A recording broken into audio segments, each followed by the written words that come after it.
ഈശോ മിശിഹായ്ക്കും സ്തുതിയായിരിക്കട്ടെ. അരുൾ ചെയ്യപ്പെട്ട വചനം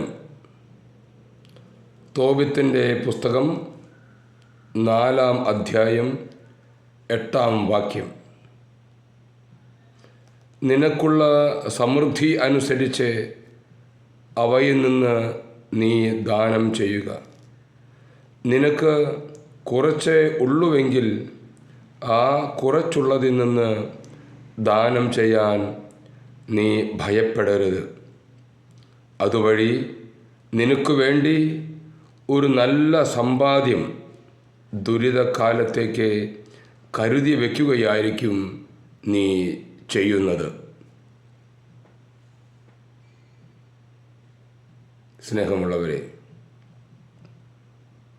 നമ്മുടെ ജീവിതത്തിൽ ഈ പ്രമാണം പ്രാവർത്തികമാക്കുവാൻ കർത്താവ് നമ്മെ അനുഗ്രഹിക്കട്ടെ.